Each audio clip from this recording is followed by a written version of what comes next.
call this phone controversial would be an understatement. This is the T1 from Trump Mobile, otherwise known as the Trump phone. Announced in June of last year, I finally got mine in a few days ago and have been testing it out ever since. Now, I know that it would be very easy to get political in this review. The phone bears the last name of the sitting president of the United States, a president who has certainly been divisive not only here in the States, but around the world. The president and his sons, who own Trump Mobile, also have a long history of fraudulent activities, and the T1 itself is notorious for starting out looking like a gold iPhone, becoming a gold Galaxy S25 Ultra, and then becoming what it is today, which is a rebranded HTC U24 Pro. But in this video, I'm going to ignore all that and review the phone for what it is. An Android phone that is not as bad as I expected it to be, but still awful and not worth your money.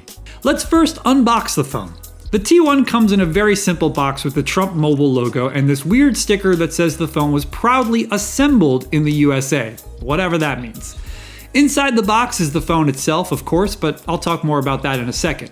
There's also a clear TPU case that feels very cheap and will probably eventually turn the same color as the phone given enough time. There's a SIM tool, some paperwork, and a surprisingly premium feeling braided USB-C cable with the same gold and black coloring as the Trump Mobile brand. There's also a 33-watt charging brick inside, which is actually pretty cool. It's not often that you see chargers in the box with a phone these days. Nice move, Trump Mobile. Looking at the phone itself, it's clearly trying to match the gaudy, golden aesthetic Donald Trump has been using for decades now. However, it only really looks gold when put under a very bright light. In all other scenarios, it looks more mustard yellow than anything else, which is not a color I would ever ask for in a phone. Regardless, the backing is plastic and feels very, very cheap. It's also not very flush with the rails of the phone. You can see here that there's a bigger gap between the sides and the backing than there is on the other side of the phone. The phone is very big with a 6.8-inch OLED display with a 120Hz refresh rate and a 1080p resolution. Trump Mobile has not confirmed the brand or model of the cover glass, but whatever it has pretty steep curves on either side, which makes the phone feel dated as soon as you hold it.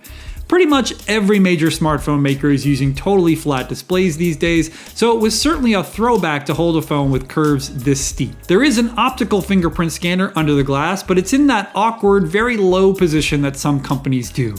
I really hate this because it makes it tricky to unlock your phone one-handed, especially with a phone as big as the T1.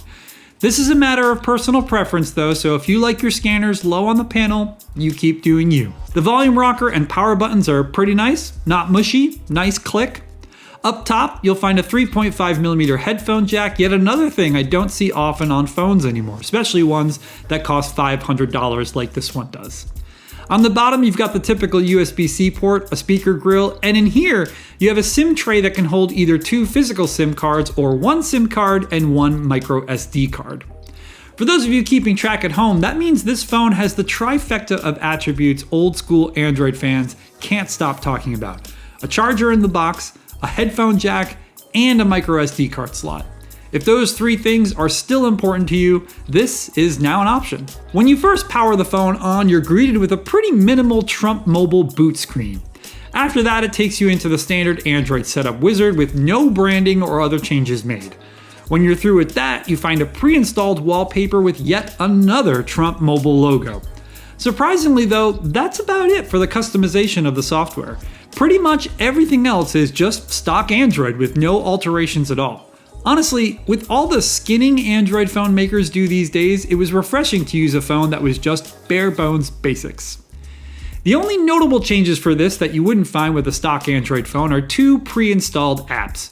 First, there's the hilariously named Doctegrity, which sounds like a new business from Randy Marsh to go along with Tegrity Farms in South Park.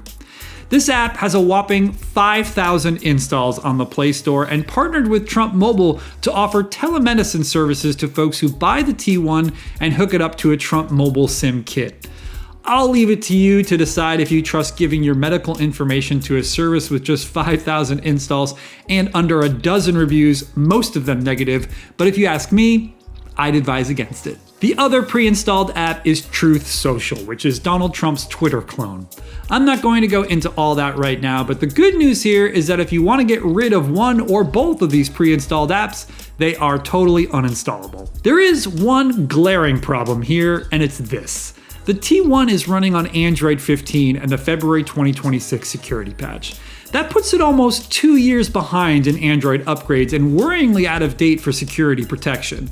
I tried to check for updates, but this is the latest software available as of filming, which is not great.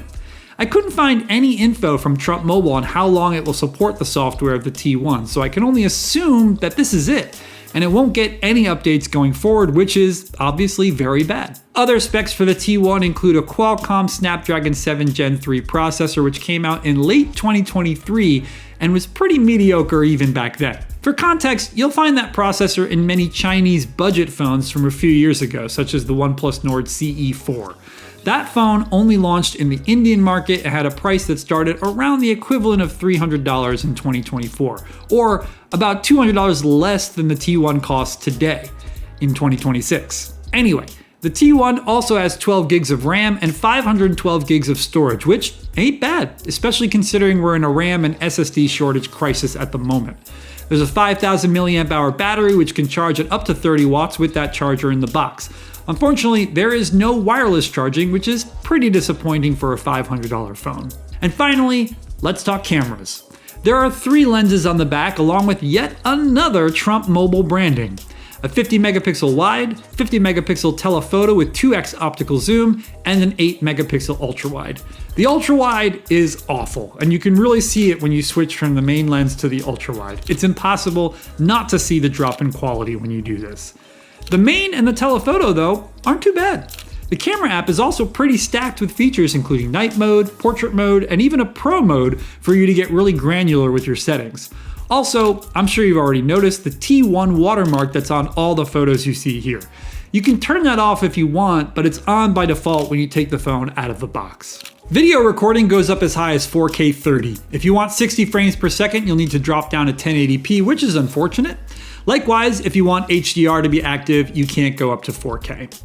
On the front, you'll find a 50 megapixel selfie camera. It's not too bad, I gotta say.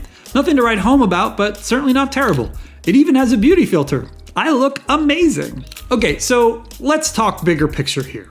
The T1 phone from Trump Mobile costs $499. That puts it in competition with some pretty heavy hitters in the mid-range space, including the Google Pixel 10a, the Nothing Phone 4a Pro, and the 2026 Motorola Moto G stylus. Any of those 3 phones will be better than the T1 when it comes to the processor, cameras, build quality, software support, and pretty much everything else. They are also way easier to get, as you can walk into any Best Buy and grab one or easily order one online from any number of reputable retailers. Really, the only thing the T1 has going for it in comparison is the 512 gigabytes of storage, which you can't get on any of those other phones. But that's simply not enough to justify a $500 price tag, especially when you remember that the T1 will likely never get a software update. So every day that goes by makes it more and more unsafe to use. Even Motorola offers 2 software upgrades for the 2026 Moto G stylus, which is still very bad, but at least it's something. So yeah, my verdict here is that the T1 from Trump Mobile is pretty terrible. You should not buy it. If it had a lower price tag, a solid software commitment, and this were 2024, then maybe I'd be able to look the other way. But in 2026, this is easily the worst phone of the year so far. That's all I've got for this one. See you all next time when I'll hopefully have something to review that you might actually want to buy.